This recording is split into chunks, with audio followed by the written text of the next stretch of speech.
Sir ಒಳ್ಳೆ ಕಾರ್ಯಕ್ಕೆ ಮುಂದಾಗಿದ್ದೀರಾ. ಏನಾಗಿತ್ತು ಅವ್ರಿಗೆ, ಯಾವಾಗ ಆಗಿತ್ತು?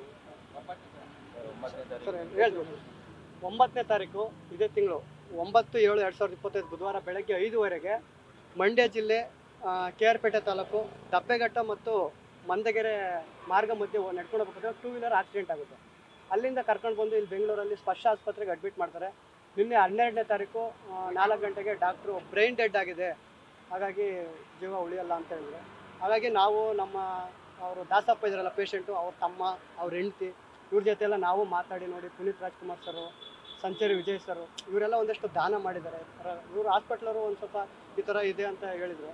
ಆಗ ನಾವು ಇವರೆಲ್ಲ ಕುಟುಂಬಸ್ಥರ ಜೊತೆ ಎಲ್ಲ ನಾವು ಚರ್ಚೆ ಮಾಡಿ ನಮ್ಮ BPS ಮುಖಂಡರು ನಮ್ಮ ಹನುಮಂತರಾಯಪ್ಪಣ್ಣವರು ಇವರೆಲ್ಲ ಜೊತೆ ಚರ್ಚೆ ಮಾಡಿದಾಗ ಆಯಿತು, ನಾವೀಗ ಜೀವ ಅಂತೂ ಉಳಿಯಲ್ಲ, ಆದರೆ ಅದರಲ್ಲಿರೋ ಒಂದು ಅಂಗಾಂಗಗಳು ಅವರು ಡಾಕ್ಟ್ರು ಹೇಳ್ತಾಯಿದ್ರು 9ರಿಂದ 11 ಜನಗಳಿಗೆ ಇದು ಅನುಕೂಲ ಆಗುತ್ತೆ. ಅಂದರೆ ಕಣ್ಣು, ಒಂದಷ್ಟು ಲಿವರು, ಕಿಡ್ನಿ, ಹಾರ್ಟು, ಒಂದಷ್ಟು ಲಂಗ್ಸು, ಇದೆಲ್ಲನೂ ಅನುಕೂಲ ಆಗುತ್ತೆ ಅಂತಂದು ಹೇಳಿದ್ರು. ಆಗ ನಾವೆಲ್ಲ ಚರ್ಚೆ ಮಾಡಿ ಒಪ್ಕೊಂಡು ಇದನ್ನು ದಾನ ಮಾಡಬೇಕಂತ ನಾವು ತೀರ್ಮಾನ ಮಾಡಿ ಇವತ್ತು ದಾನ ಮಾಡೋ ಅಂಥ ಕೆಲಸ ಮಾಡಿದ್ವಿ.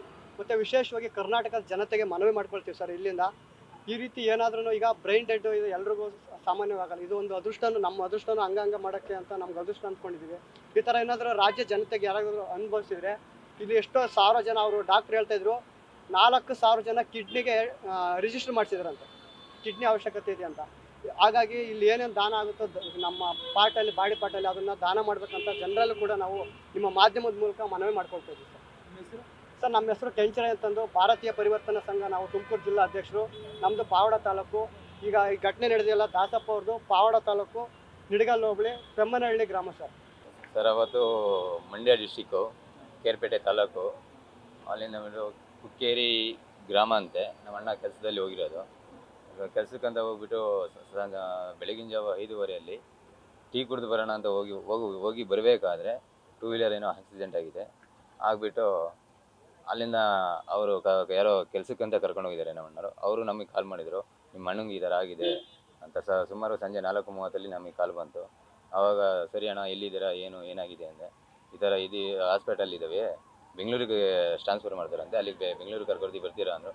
ಸರಿ ಬನ್ನಿ ಸರ್ ಬರ್ತೀವಿ ಅಂತ ಹೇಳ್ಬಿಟ್ಟು ನಾವು ಅಷ್ಟರೊಳಗೆ ನಮ್ಮ ಅತ್ತಿಗೆ ಕಾಲ್ ಮಾಡಿಬಿಟ್ಟು ಅವ್ರನ್ನೆಲ್ಲ ಮಾತಾಡಿ ಹಿಂಗಿದೆ ಅಂತ ಆಗಿದೆ ಅಂತೆ, ಬೆಳಿಗ್ಗೆ ಬರಬೇಕಂತೆ ಬನ್ನಿ ಅಂತ ಮಾತಾಡಿ ಅಲ್ಲಿಂದ ನಾವು ನಮ್ಮ ಕೆಂಚರಣ್ಣವರು ನಮಗೆ ಹೆಲ್ಪಿಂಗ್ ಸೊಸೈಟಿಯಲ್ಲಿ ನಮಗೆ ತುಂಬಾ ಹೆಲ್ಪ್ ಮಾಡ್ತಾ ಇದ್ದಾರೆ. ನಾನು ಫೋನ್ ಮಾಡಿ ಕೆಂಚರಣ್ಣ ಈ ಥರ ಇದೆ, ನಮಗೇನೂ ಗೊತ್ತಿಲ್ಲ, ಹಿಂಗೆ ಒಂದು ಸ್ವಲ್ಪ ಹಿಂಗೆ ಬಂದು ಹೆಲ್ಪ್ ಮಾಡಬೇಕಣ್ಣ ಅಂದಾಗ, ಸರಿಯಪ್ಪ ಎಲ್ಲಿ ಆಗಿರೋದು ಏನು ಅಂತ ಕೇಳಿದ್ರು. ಈ ಥರ ಅಂತ ನಾನು ಡಿಟೋ ಕೊಟ್ಟಾಗ, ಸರಿಯಪ್ಪ ನಾನು ಬರ್ತೀನಿ, ಸ್ಪರ್ಶ ಆಸ್ಪತ್ರೆ ಹತ್ರ ಬರ್ತೀನಿ, ಬಂದು ನಾನು ಮಾತಾಡ್ತೀನಿ. ಮತ್ತು ನಮ್ಮ ಹರಿರಾಮ್ ಸರು ಅವ್ರನ್ನೂ ಕರೆಸಿ ನಾವು ಮಾತಾಡ್ತೀವಿ. ಡಾಕ್ಟ್ರು ಸರ್ ಅದು ಬ್ರೈನ್ ಡೆತ್ ಆಗಿದೆ ಅಂತ ಹೇಳ್ಬಿಟ್ರು. ಅಲ್ಲಿಗೆ ನಮಗೆ ಗೊತ್ತಾಗಿದ್ದಲ್ಲ, ಬ್ರೈನ್ ಡೆತ್ ಅಂದರೆ ನಮ್ಮ ಬಾಡಿಯಲ್ಲಿರೋ ಅಂಗಾಂಗ ಎಲ್ಲ ಒಂದು ವರ್ಕ್ ಆಗಿರುತ್ತೆ.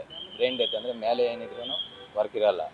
ಅದಕ್ಕೋಸ್ಕರ ಎಷ್ಟೋ ಜನಕ್ಕೆ ನಮ್ಮ ಅಣ್ಣ ಯಾರಿಗೆ ಮಾಡ್ಯಾನೋ ಬಿಟ್ಟನೋ ಗೊತ್ತಿಲ್ಲ, ನಮ್ಮ ಅಣ್ಣನ ಬಾಡಿಯಿಂದ ಒಂದು 4 ಉಪಯೋಗ ಆಗಲಿ ಅಂತ ಹೇಳ್ಬಿಟ್ಟು ನಾವು ಅಂಗಾಂಗನ ದಾನ ಮಾಡೋಕ್ಕೆ ನಾವೇ ನಮ್ಮ ಅತ್ತಿಗೆ ನಾನು ಮಾತಾಡಿಬಿಟ್ಟು ಮತ್ತು ನಮ್ಮ ಚಿಕ್ಕಪ್ಪ ನಮ್ಮ ಮಾವರೆಲ್ಲ ಮಾತಾಡಿಬಿಟ್ಟು ಒಪ್ಪಂದ ಕೊಟ್ಟಿದ್ದೀವಿ.